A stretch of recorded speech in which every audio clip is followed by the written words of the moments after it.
حضرت عمر رضی اللہ عنہ کا قصہ۔ حضرت عمر رضی اللہ عنہ جن کے پاک نام پر آج مسلمانوں کو فخر ہے اور جن کے جوش ایمانی سے آج 1300 برس بعد تک کافروں کے دل میں خوف ہے، اسلام لانے سے قبل مسلمانوں کے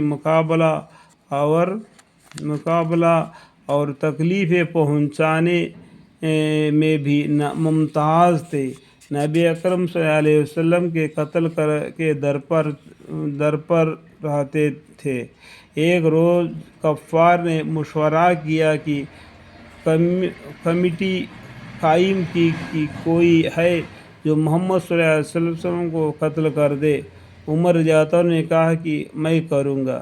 لوگوں نے کہا کہ بے شک تم ہی کر سکتے ہو۔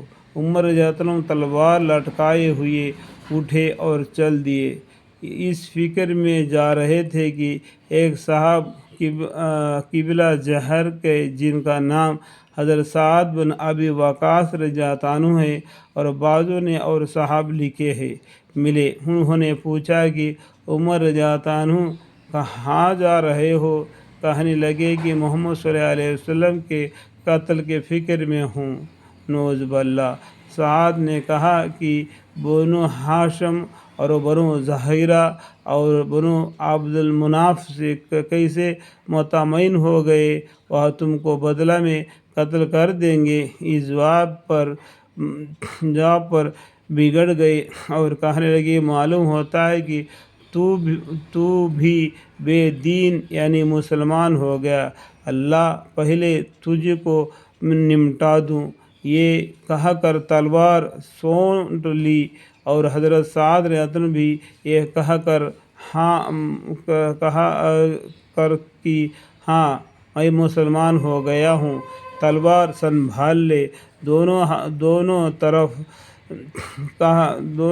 طرف سے تلوار چلنے کو تھی کہ حضرت سعد رضی اللہ عنہ نے کہا کہ پہلے اپنے گھر کی تو خبر لے، تیری بہن اور بہن بھائی دونوں مسلمان ہو چکے ہیں۔ یہ سننا تھا کہ غصے سے بھر گئے اور سیدھی بہن کے گھر گئے۔ وہ حضرت خباب رضی اللہ عنہ جن کا ذکر نمبر 6 پر گزرا، کوڑا بند کیے ہوئے ان دونوں میاں بیوی کو قرآن شریف پڑھا رہے تھے۔ حضرت عمر رضی اللہ عنہ نے کوڑا کھولا اور ان کو آواز سے حضرت خباب رضی اللہ عنہ تو جلدی سے اندر چھپ گئے اور وہ صحیفہ بھی جلدی میں باہری رہ گیا جس پر آیت قرآنی لکھی ہوئی تھی۔ ہمشیرہ نے کوڑا کھولے۔ حضرت عمر رضی اللہ عنہ کے ہاتھ میں کوئی چیز تھی جس کی بہن کے سر پر مارا، جس سے سر سے خون بہنے لگا اور کہا کہ اپنی جان کی دشمن تو بھی بد دین ہو گئی۔ اس کے بعد گھر میں آئے اور پوچھا کہ کیا کر رہے تھے اور یہ آواز کیسی تھی؟ بہنوں نے کہا کہ بات چیت کر رہے تھے کہ کہنے لگے کیا تم نے اپنے دین کو چھوڑ کر دوسرے دین اختیار کر لیا؟ انہوں نے کہا کہ اگر دوسرا دین حق ہو تب یہ سننا تھا کہ ان کی داڑھی پکڑ کر کھینچی اور بے تحاشا ٹوٹ پڑے اور زمین پر گرا کر خوب مارا۔ بہن نے چھڑانے کی کوشش کی تو ان کو منہ پر ایک تمانچہ اس زور سے مارا کہ خون نکل آیا۔ وہ بھی آخر عمر رضی اللہ عنہ کی بہن تھی۔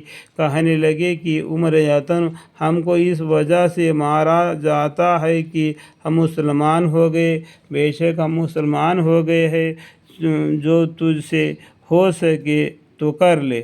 اس کے بعد حضرت عمر رضی اللہ عنہ کو نگاہ اس صحیفے پر پڑی جو جلدی میں باہر رہ گیا تھا اور غصے کا جوش بھی اس مار پیٹ سے کم ہو گیا تھا اور بہن کی اس طرح خون بھی بھر جانے سے شرم بھی آ رہی تھی۔ کہنے لگے کہ اچھا مجھے دکھلاؤ یہ کیا ہے؟ بہن نے کہا کہ تو ناپاک ہے اور اس کو ناپاک ہاتھ نہیں لگا سکتے۔ ہر چند اصرار کیا مگر وہ بے وضو اور غسل کے دینے کو تیار نہ ہوئے۔ حضرت عمر رضی اللہ عنہ نے غسل کیا اور اس کو لے کر پڑھا۔ اس میں سورہ طٰہٰ لکھی ہوئی تھی، اس کا پڑھنا شروع کیا اور اننی انا اللہ لا الہ الا انا فاعبدنی واقم الصلاۃ لذکری تک پڑھا تھا کہ حالت ہی بدل گئی۔ کہنے لگی اچھا مجھے بھی محمد صلی اللہ علیہ وسلم کی خدمت میں لے چلو۔ یہ الفاظ سن کر حضرت خباب رضی اللہ عنہ اندر سے نکل اور کہا کہ آئے عمر رضی اللہ عنہ تمہیں خوشخبری دیتا ہوں کہ کل شب پنجشنبہ میں حضور اقدس صلی اللہ علیہ وسلم نے دعا مانگی تھی کہ یا اللہ عمر رضی اللہ عنہ اور ابو جہل میں جو تجھے زیادہ پسند ہو اس لیے اس سے اسلام کو قوت عطا فرما۔ یہ دونوں قوت میں مشہور تھے۔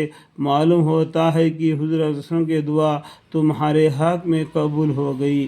اس کے بعد حضور اقدس صلی اللہ علیہ وسلم کی خدمت میں حاضری ہوئے اور جمعہ کے صبح کو مسلمان ہوئے۔ ان کا مسلمان ہونا تھا کہ کفار کے حوصلے پست ہونا شروع ہو گئے، مگر پھر بھی یہ نہایت ہی مختصر جماعت تھی اور وہ سارا مکہ بلکہ سارا عرب، اس لیے اور بھی جوش پیدا ہوا اور جلسے کر کے مشورہ کر کے ان حضرات کو ناپیدا کرنے کی کوشش ہوتی تھی اور طرح طرح کی تدبیریں کی جاتی تھی۔